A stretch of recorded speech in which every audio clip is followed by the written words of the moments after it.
You have to expect that at some point, just like many, many, many, many times before in our lifetimes, we've seen these things happen. So what you want to, the key to this is you want to be tapped into your guidance. You want to be tuned into your intuition. You want to be connected, not disconnected, okay?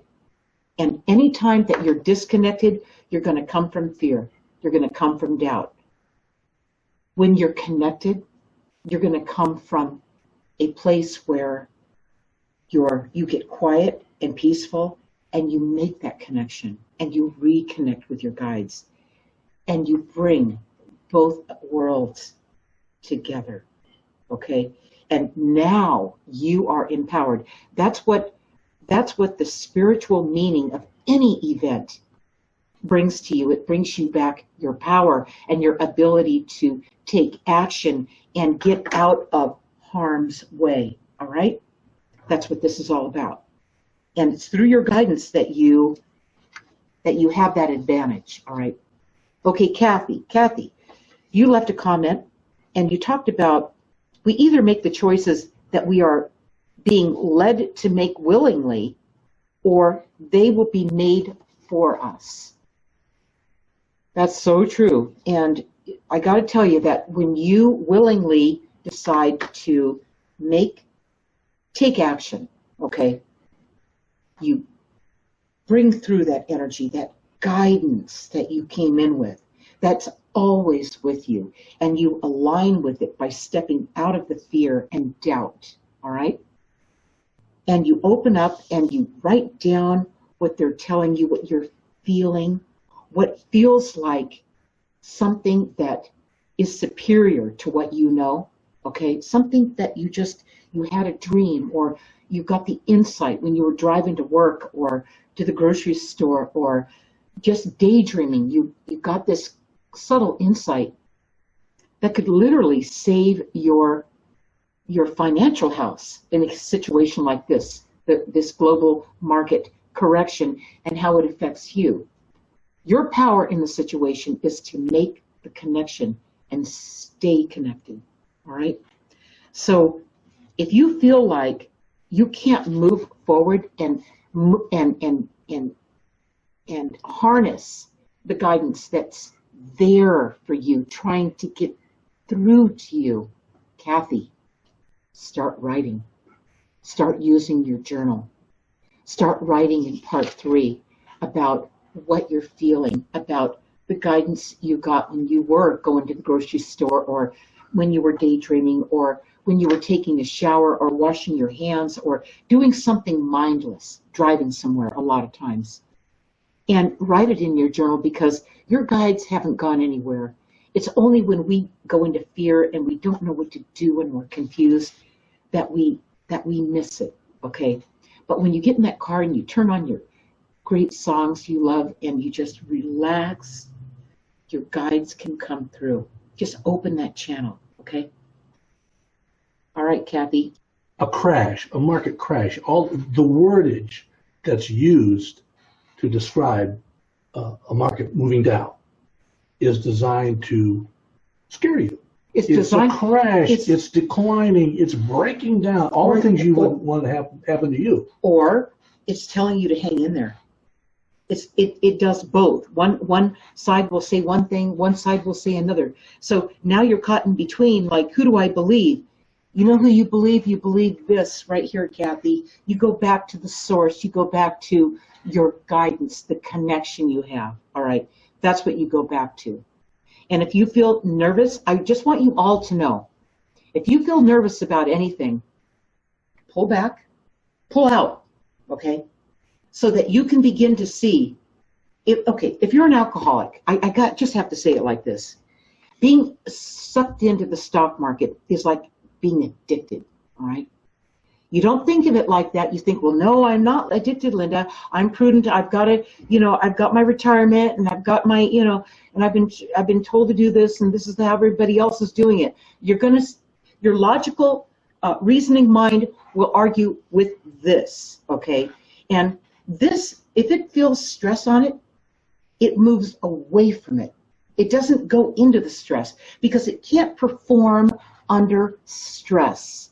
It can't perform under pressure. It can't reach you when you're under stress and pressure. Okay? So how can it work and perform under those conditions? It doesn't.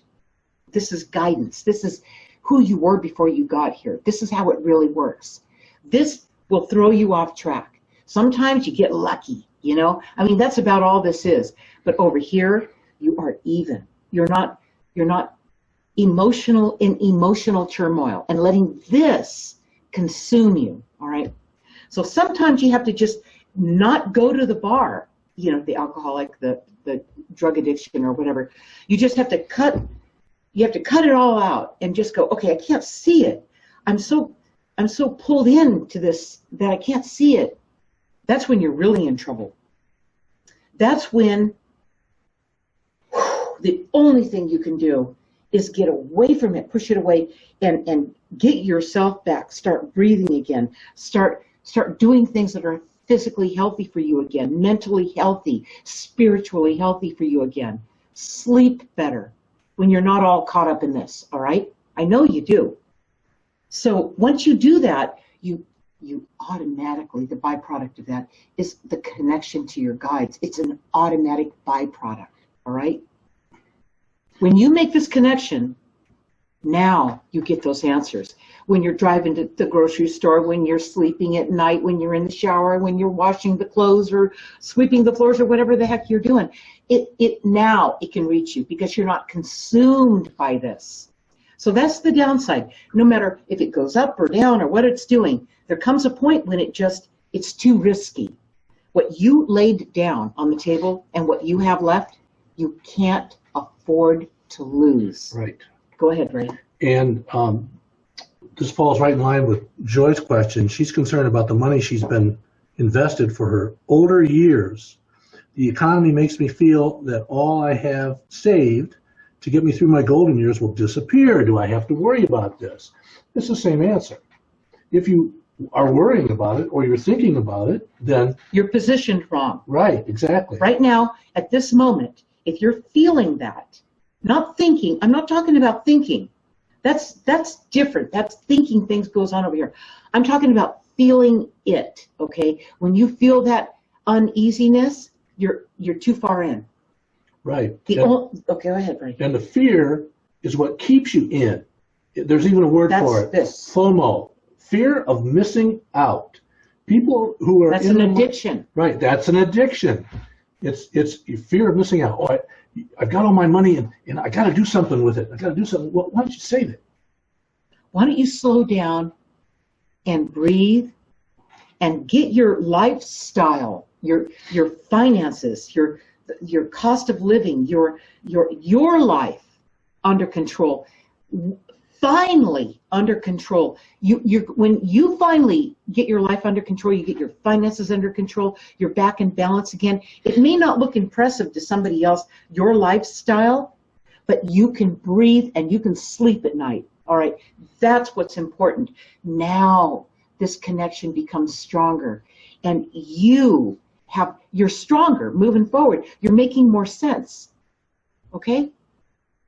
That's what it is. If you're feeling real nervous, that's from over here, then you're addicted.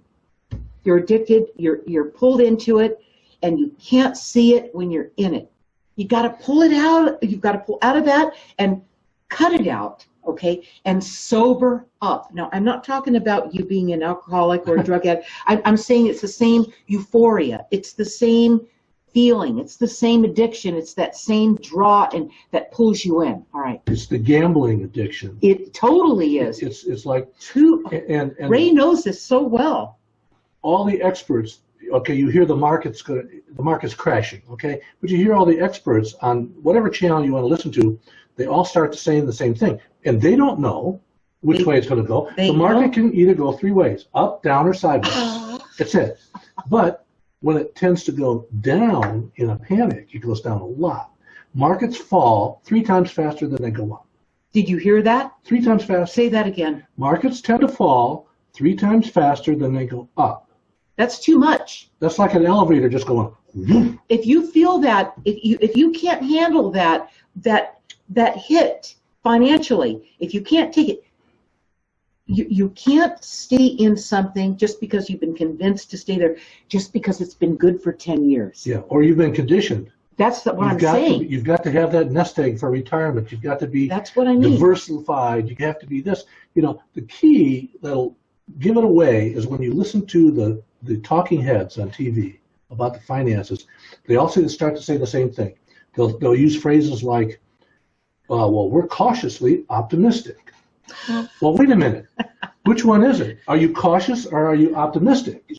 They're covering their bet. They are. They're covering. So no matter which way the market goes, I was optimistic, I was cautious. Okay, so what did Ray listen to? Ray was a day trader for 9 years, right? Yeah, position trader and a day trader for 9 years. He managed a $3 million account. All right, it was a family account. And he was, Ray. I had ulcers. I know. It was awful. And would you go back into it now? No, ever. Never. I've been out for years. I would not invest in anything. I know. And what I see is, and I have people come to me all the time asking me, I know you do. Money. Neighbors come to me all the time. I don't tell them, I tell them what I would do. But they're so caught up in the addiction, in the thrill of it, That's right. And you hear all these excuses of why you should get back into the market coming on the TV. There's more sellers than buyers. That's why the market's way down. That's impossible. Here's the whole point. It's something that you can't beat with program trading and what's that called where it's fast trading. They trade in milliseconds. Program trading. Program trading, yeah. You can't beat it. You can't beat it. It's the computers and the robots and everything and the algorithms have outsmarted the human. It's not fun anymore. No, it's not fair. Okay. And there's never more sellers than buyers. If I want to buy, wait. They say, well, it's a down market. It crashed because there's more people selling than buying. No, if I want to buy 10 shares of stock, you have to sell them to me. There's one seller, one buyer. There's never more of either one. Okay, got it. You can't. So what's the point in that? Well, they say there's more sellers than buyers. That's why the market's down. Or the people are pulling their money out of the market and sitting on the sidelines. That would be the same analogy as real estate. Right. If there's it's either a buyer's market or a seller's market type of thing. Right. So it's not something that you can beat. Okay, it's something that beats you.